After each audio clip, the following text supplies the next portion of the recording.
Perfect.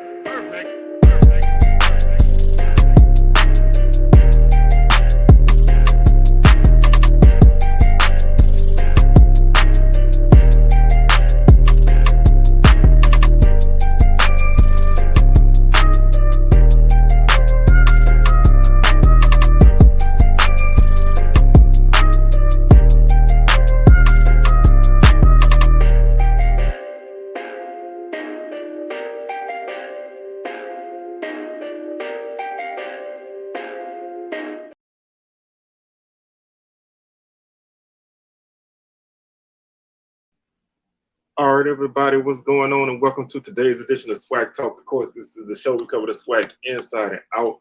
And I'm your tour guide around the SWAC Seawells coming at you. And today we're gonna take another ride in the SWACTalk Time Machine, as you can see on the title below. We're not gonna go too far back this time. We're only gonna go back to the 2021 season and talk about probably what was the game of the season, or at least the wildest game of the season. Pine Bluff hosted Alcorn State on a Thursday night. So we're gonna talk about that game. Just gonna look back at it. I went back and watched the game again, and just want to share my thoughts on it. And we'll just chop it up on that. So with that being said, man, y'all definitely make sure that y'all hit the socials. Facebook is SWACTalk, Instagram SWACTalk, Twitter SWACTalk76. Hit the Patreon if you would love to support the show.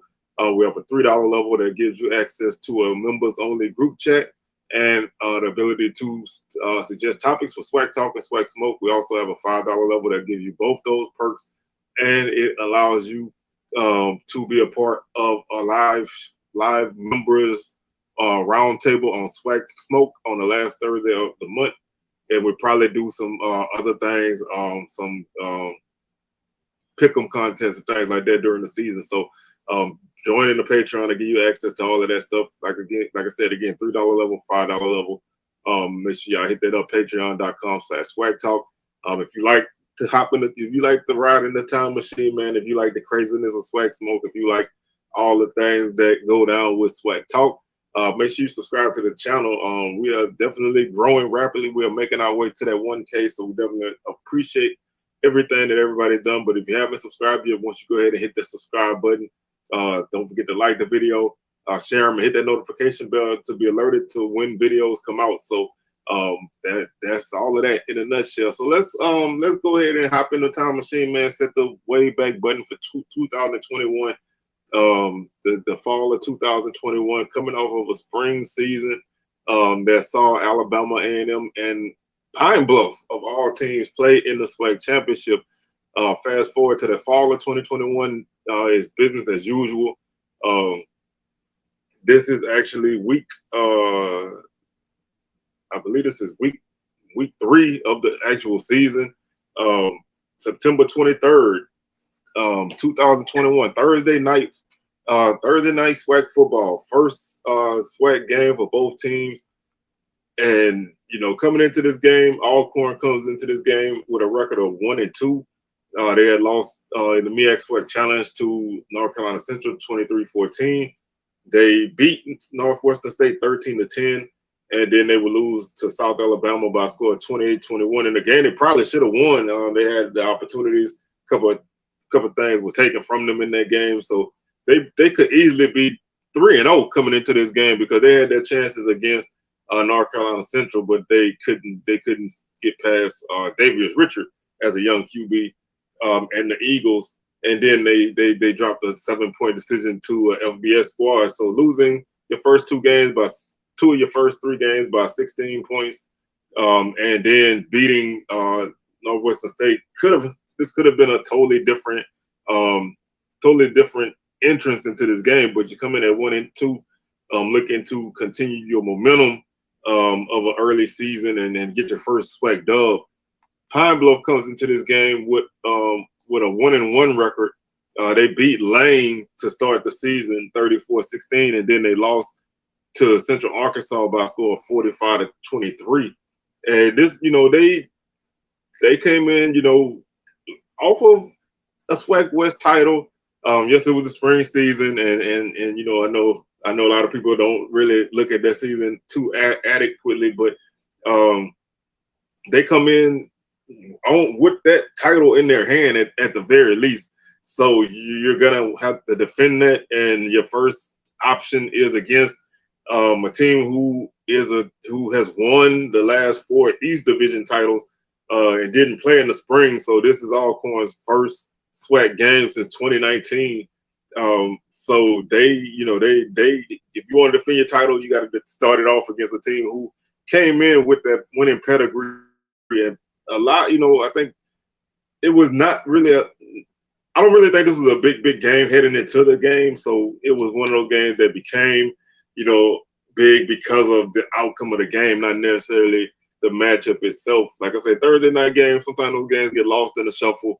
And looking at it, this was probably going to be one of those kind of games. It kind of was to me.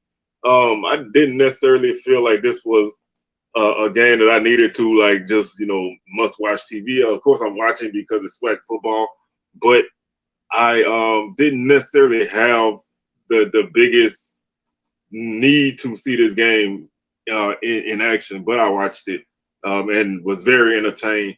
And the rewatch was the same, although I did see a couple things that could have swayed the game one way or the other early that I didn't necessarily pay attention to or notice as the game was going on. So let's go ahead. First and foremost, we'll go ahead and start.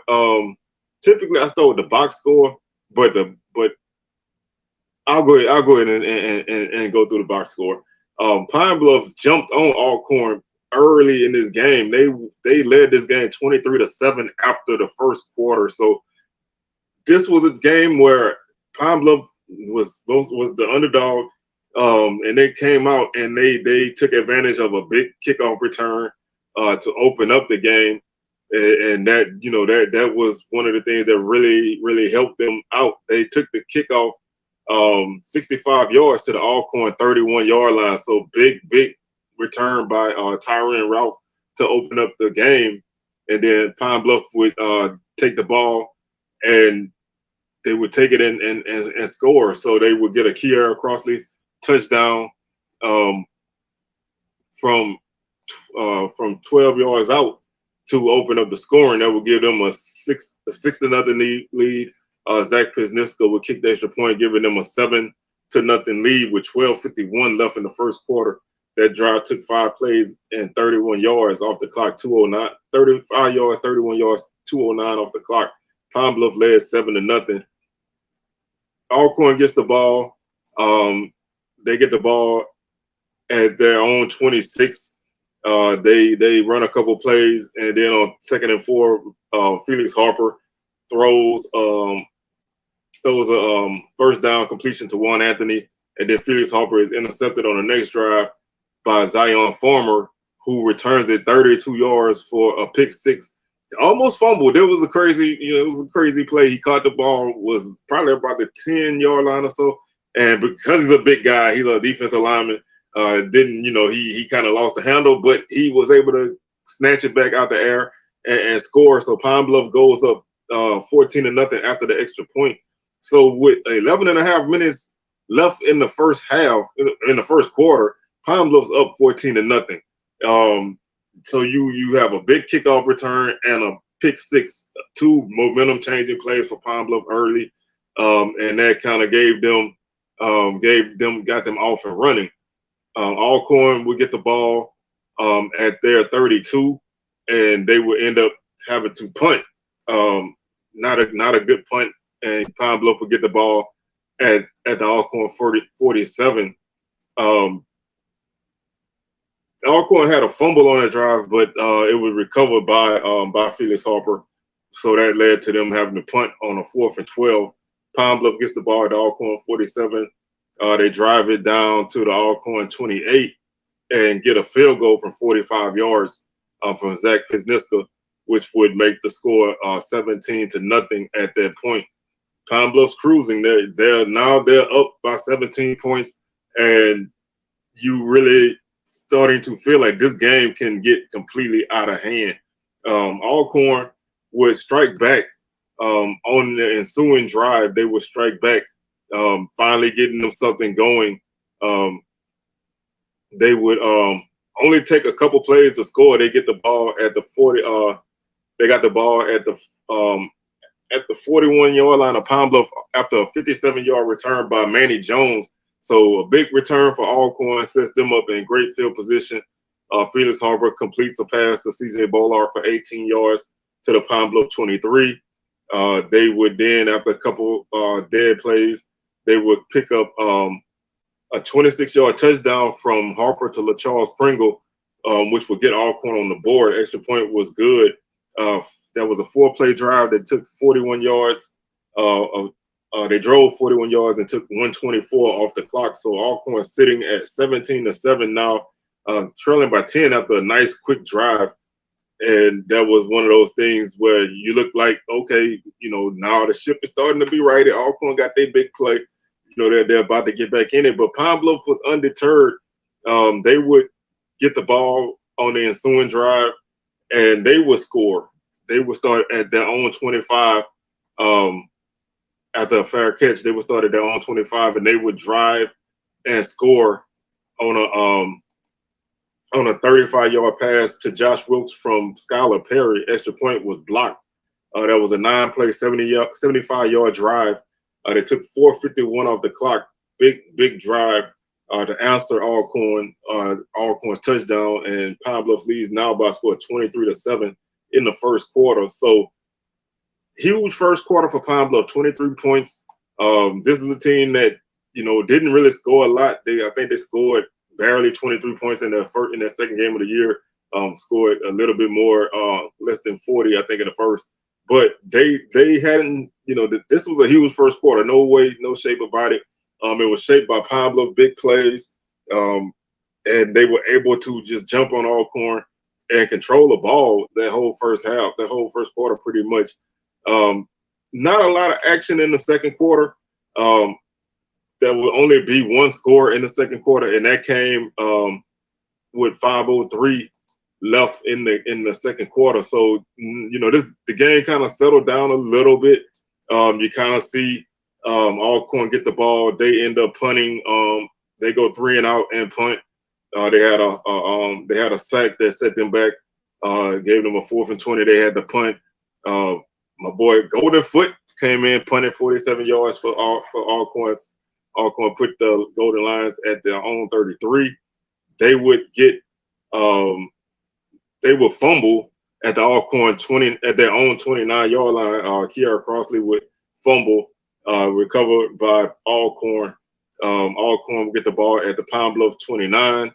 The Pine Bluff 29, and then they would ultimately turn the ball. They would ultimately get an extra point blocked on 4th and 9 from the Pine Bluff 22. So again, a missed opportunity for Alcorn after a Pine Bluff turnover. Pine Bluff would get the ball, not do anything with it. They'll drive down to the 50 and punt, setting Alcorn up at their own 10. Alcorn would then get the ball and not be able to do anything with it. Pine Bluff gets the ball at the Alcorn 37, and then they would drive down to the Alcorn 20, where they would kick a 37-yard field goal from Zach Kuzniska, and that would give them a 26-7 lead. Again, like I said, that was the only score of the second quarter, and that score came with 5:03 left in the first half. 37-yard field goal. That was a 5-play, 17-yard drive, taking 1:43 off the clock. Halftime score is 26-7. When you see a score like that, if you're a guy like me and you're not necessarily neither one of these teams are your team, sometimes you kind of, let me see what else is on. Let me flip around. I'll come back. And I flipped around and he came back a little bit later and realized that this was a lot closer of a game. Alcorn would open up the third quarter. They would score first in the third quarter and kind of start to make this be a little bit more of a game. Their first drive, they would get down to their 44 and they would punt. Pine Bluff would get the ball at their 20. They would fumble at their own 38. Alcorn gets the ball at their 38-yard line, and that was when they would drive for their first score of the second half, and that would give them They would score on a Nico Duffy 7-yard touchdown run. That was a 5-play, 62-yard drive that took 2:38 off the clock. Extra point was no good, so the score was 26-13. So now you're in pretty good position if you're Alcorn. You're only down 13 points. It's 26-13. Pine Bluff, you may be reeling a little bit. You're starting to feel the pressure, but nothing really major at this point. You're still in control of the game. Pine Bluff gets the ball. They don't do anything with it. They drive down to their 46 and punt, giving Alcorn the ball at Alcorn's 18. Alcorn would drive. They wouldn't really put together much of a drive. They would basically go 3 and out and get a punt blocked. Their punt got blocked, and Pine Bluff would scoop it up and score from Taekwon Fleming would scoop the ball up and score on a block punt, giving Pine Bluff a 32-13 lead. They would go for 2 and not get it. So after about midway the third quarter, Pine Bluff leads this game 32-13, and you're really starting to feel like, okay, Pine Bluff's answering anything that Alcorn does. So you're kind of feeling like, oh, this could be a chance for Pine Bluff to wrap it up. But the Braves do not go away. The big bad Braves, they do not go away. They would get the ball at their own 25 to start that drive. Felix Harper would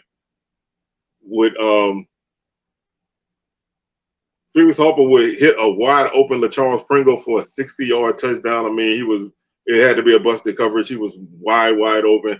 That was a 3rd and 7 play from the Alcorn 40, 60 yards, giving the Braves a huge touchdown that they needed to really pull themselves back into this game.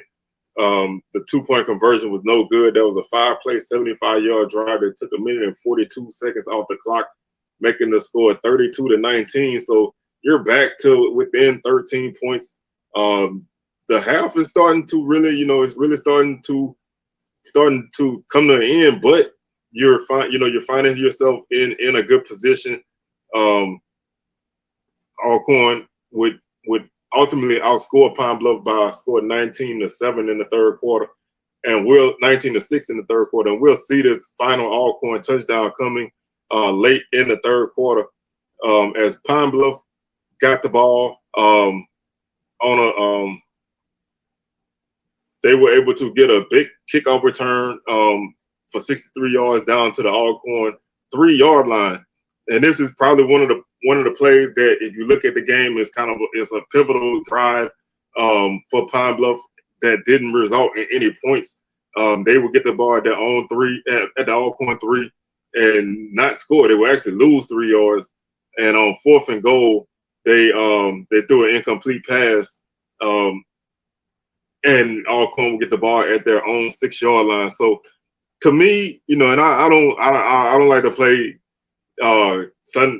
Friday morning quarterback in this case, 2023 quarterback in this case, and second guess. But that was probably a situation where you probably should have just took the points. I mean, I know you have a short field like that, you want to cash in a touchdown, but sometimes if you're not really moving the ball at that point, take what you can get and build on your lead. But you're the underdog, and you're playing with house money, so to speak. So hey, they went for the touchdown, didn't get it. Alcorn would have to drive 94 yards, so it's not like you feel like your defense can make a play here and there to get that stop. But Alcorn would come out, and Nico Duffy would get a 3-yard run on first down. Felix Harper would complete a 20-yard pass to C.J. Bolar on second down for a first down to the Alcorn 29. On 2nd and 10, Harper would hit Manny Jones for 24 yards to the Pine Bluff 47-yard line.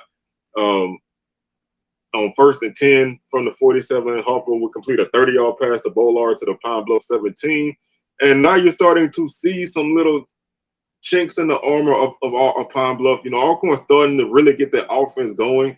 That one of the key things to me in this whole game was Alcorn didn't really get a lot of, in their comeback in the second half, they didn't really get a lot of turnovers. They got a turnover on downs, but not a lot of things that happened to really put them on short fields. Like they had to drive 94 yards to get this score, so it wasn't like they got the ball at the Pine Bluff 6 and punched it in. They had to drive and work for these touchdowns, but they were able to get their offense going. Pine Bluff's offense went the other way after a while. Pine Bluff defense started to show some holes in it. After that 30-yard play, Nico Duffy would run 6 yards to the Pine Bluff 11, and then Felix Harper would run for a touchdown from 11 yards out for Alcorn to cap the third quarter scoring, and that would put them up. That would put them up 30. That would put them down 33-26 after the extra point. So they drove 7 plays. They drove 94 yards in 7 plays and took only 2:40 off the clock. So not a long drive time wise to go that full length of the field basically. So they were able to hit 2 or 3 huge plays and then score on an 11-yard touchdown run, which was very vital because when you're making a comeback, you need as much time as you can get. Pine Bluff would actually hit a big play to end the third quarter. Skylar Perry would hit Damian Dawkins for 64 yards down to the Alcorn 2-yard line, and that would close out the third quarter. And like I said, this was an eventful game, so obviously a game like this had to have a quarter in on a huge play. And Pine Bluff would run for 2 yards get a 2-yard touchdown run from Kiara Crossley to open up the fourth quarter. And that would make the score 38-26 as they went for 2, didn't get it. Score would be 38-26 at that point. They had a 2-play 66-yard drive, taking 23 seconds off the clock. They scored with 14:54 left in the game. Alcorn would get the ball, and they would drive to their 37 from their own 21, go for it on 4th down, didn't get it. Pine Bluff, here's another play where they kind of, should have took advantage of this and didn't really. They got the ball to Alcorn 37. They went 3 and out and had to punt from the Alcorn 33-yard line. So not a, that's a drive that you need to get some points on somewhere. That didn't happen. They punted to the Alcorn 10, put them inside the 10-yard line. Alcorn would get the ball, and they would take advantage of that. They would get the ball on 1st down. Felix Harper would run for 15 yards, giving them another 1st down at their own 25. Then Harper would run the ball for 6 yards to the Alcorn 31, and then on 2nd and 4. Felix Harper would hit C.J. Bollard for 69 yards. He actually broke a tackle.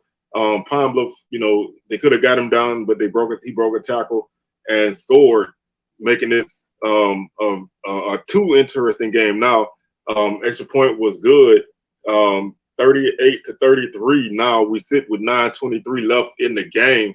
That was a 3-play drive that took 3 plays that went 90 yards and 59 seconds off the clock. So 2 90-plus yard drives for Alcorn in the second half. Those 2 drives combined for about 5 minutes of time off the clock. So 2 huge drives that didn't take a long time, and now Alcorn's only down by 5 in the fourth quarter with a lot of time left. More than basically the whole fourth quarter is left. So Pine Bluff, they get the ball at their 25. They end up going 3 and out again, and they punt. Alcorn gets the ball at their 34, and they would take advantage of it. Like I said, Pine Bluff didn't take advantage of that opportunity. Alcorn did. Felix Harper ran for 3 yards on 1st down. Alcorn got a false start on 2nd down, giving them a 2nd and 12. Harper would hit Pringle for 31 yards to the Pine Bluff 37. Nico Duffy would run for 7 yards to the Pine Bluff 30. Harper will run for 10 to the Pine Bluff 20 and a 1st down. Duffy will run for 5 yards, setting up a 2nd and 5. Duffy again for 3 yards. On 3rd and 2, Duffy will pick up 3 yards and a 1st down to the Pine Bluff 9. Harper would lose a yard on 1st down. On 2nd down, Harper would throw an incomplete pass to C.J. Bollard, but that was a pass interference that would set up Alcorn at the Pine Bluff 2. And from there, Nico Duffy would run for 2 yards for a touchdown, giving Pine Bluff the lead. There was a play in the third quarter where Pine Bluff, the drive where Pine Bluff fumbled. That was a play that this happened in the third quarter, and this could have been one of those plays that turned the game, that kept the game going off Pine Bluff's way. That was a potential targeting. I don't know, it was one of those bang bang type plays. It was a fumble, but Pine Bluff didn't get the they didn't get the targeting. Alcorn got the ball and scored. You still were up enough that I don't think that was a play that turned that made you lose. So I don't really feel like it was one of those plays, but I just wanted to bring it up. But Alcorn was scored with 3:01 left in the game on a 2-yard run from Nico Duffy. 2-point conversion was no good. That was a 9-play, 66-yard drive that took 4:50 off the clock. Pine Bluff would get the ball one last time with 3 minutes and 1 second left. They got the ball down on 25. They drove it down to the Alcorn. They drove it down to their 49-yard line. 15-yard penalty put them back at their own 34. First and 25. They could not really do anything. Third down and 25. They picked up 18 yards to the Alcorn 48. And on 4th and 7, they threw an incomplete pass. And basically, Alcorn came out with 34 seconds left at their own 48 and nailed out the clock and made a huge comeback, coming back from basically 26-7 at the half to outscore Pine Bluff by a score of 32-12 in the second half. So really, tale of two halves. Honestly, this game, I would really probably say this game was a 1-quarter game for Pine Bluff. They had a great first quarter, and they only scored 15 points after that. So not a great rest of the game. They did have big plays here and there. Like I said, they had a block punt in the second half. They had a huge kickoff return in the second half that gave them short fields. But they ultimately did not have a great game when you look at it. They finished the game. Pine Bluff finished the game with 16 first downs, 13 passing, 3 rushing. Alcorn 22 first downs, 8 rushing, 13 passing. Pine Bluff ran the ball for 61 yards on the night on 28 carries.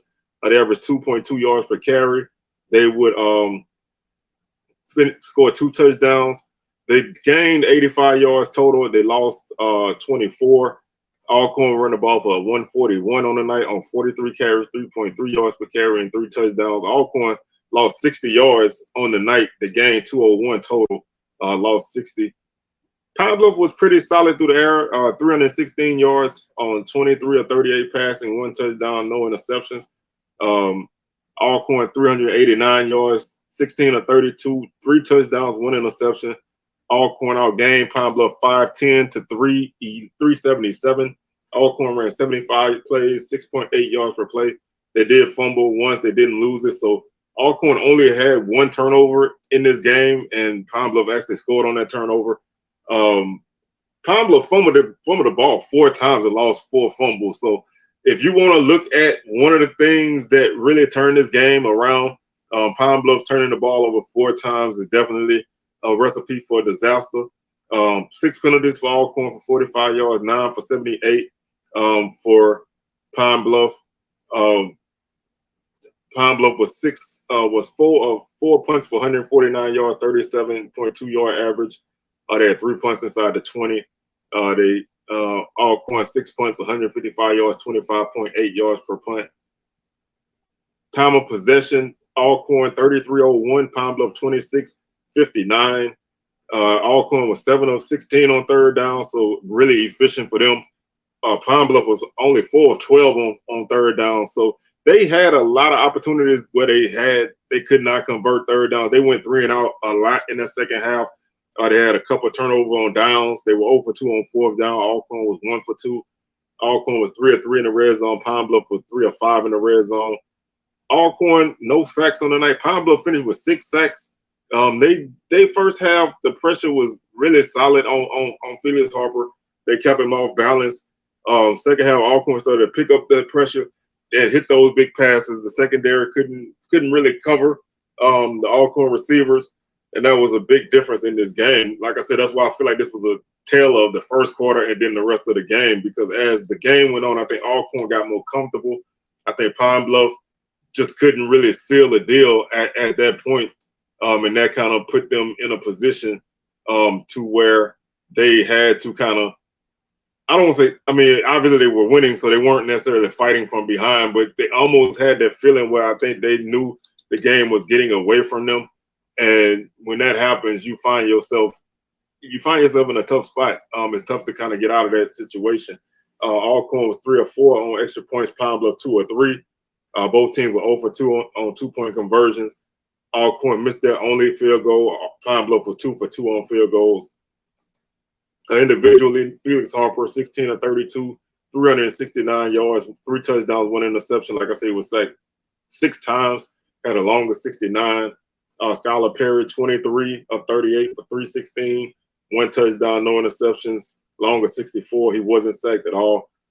Duffy led the team with 23 carries for 144 yards and 2 touchdowns. Felix Harper did have a touchdown on the ground. Kayvon Britton would lead Pine Bluff with 7 carries for 27 yards. Kiara Crossley, 13 for 18 and 2 touchdowns. Bolar led Alcorn with 5 catches for 152 yards and 1 touchdown. Pringle, 4 for 162 and 2 touchdowns. Anthony had 4 catches for 57 yards. Josh Wilkes led Pine Bluff with 6 catches for 85 yards and a touchdown. Dawkins had 1 for 64. Ralph, 6 for 44. Defensively, Alcorn was led by Kinsler and Cherilus with 9 tackles apiece. Kinsler had 2.5 tackles for loss. Martin, Wren, Cherilus each had 2 tackles for loss. Dawson with 1. Wise with half a tackle for loss. 2 forced fumbles for Martin. He also had a fumble recovery. Wise had a forced fumble and 2 fumble recoveries. Barfield had a forced fumble and a fumble recovery. No interceptions for Alcorn. Pine Bluff was led by Thigpen and Watts with 8 tackles. Beard had 3 tackles for loss to lead the team. He also had 2 sacks to lead the team. Watts, Farmer, Peppers, and Seward each had a sack. Forced fumble was by Beard. Interception was by Farmer, who returned it 32 yards for a touchdown. So, like I said, when you look at this game, man, you know, it was a great game. It really was a game that Pine Bluff should have won. I don't really think there was any reason they should have lost this game, other than the fact that it actually became the game that it probably would have been without that first quarter. Because Alcorn really, after that first quarter, they really buckled in and started making the plays, and Pine Bluff just couldn't keep it up. Where did these teams go from here? Pine Bluff went straight down from here. They would lose this game, and then they would lose to Prairie View the following week. 27-17, they would lose to Alabama State 35-15. They would lose to Southern 34-7. They would lose to Arkansas 45-3. They would lose to Texas Southern 59-17. So they would hit a 6-game losing streak after this game before they beat Grambling 33-26. And then they would close out their season with 2 more losses to FAMU 37-7, and then Alabama A&M 52-24. So this was the bottom drop completely out of Pine Bluff after this game. Now, I don't know if they would have won any games after this game if they won this game, but I feel like this game really kind of broke them, because they had a pretty competitive game with Prairie View the following week, but I think they just could not. They just couldn't really get over the hump. They gave up 14 points in the first quarter in that game, and just couldn't, they couldn't really get back in it. And from then on, they just were not a good team. Alcorn would kind of be up and down after this. They would beat Grambling 24-20. They would beat Valley 24-12. They would beat Texas Southern 44-27. So they're sitting in great position in the SWAC West at 4-0. Including 3-0 in the division. They would lose another crazy game to Southern 38-35, a game where neither team punted the ball. or they punted once. Not a lot of punts in that game for either team. And then they would be upset by Bethune-Cookman 35-31 before they beat Prairie View 31-29 and lose to Jackson State to close out their season 24-10, where they would finish 6-5 on the season and 5-3 in conference. Like I said, just, you know, neither team really had a great season after that, but Alcorn did stay in contention before they dropped a couple games late in the season. Pine Bluff just had the bottom completely drop out of them, and they never got back right again. Even the following season, they never got back right. So I like to say that this game broke Pine Bluff. I don't know what kind of season they would have had even if they won this game, but I feel like losing this game definitely put them in a position where they just couldn't really get right after that. And when you lose a game like that, it can you know, if you're not a mentally tough team or you're not a team with strong leadership, you can start to reel. And I think, you know, this was the first exposure that maybe Doc Gamble wasn't the guy for them at that time at coach. They just couldn't get right, and they would ultimately lose this game. So I'd like to thank y'all for taking another journey with me in the SWACTalk Time Machine. We'll be back on Sunday with another edition of SWACTalk. And like I said, we've got a lot of SWAC talk coming at you next week. SWAC Smoke will be live on Thursday, so y'all make sure y'all hit us up. Check out the Patreon, patreon.com/SWACtalk. Again, $3 level and $5 level. All the perks are on the site. And don't forget to subscribe if you haven't done so already. We're making our march to 1K, and we definitely appreciate everybody for rocking with us. And we'll catch y'all on another edition of SWACTalk, and we out. Peace.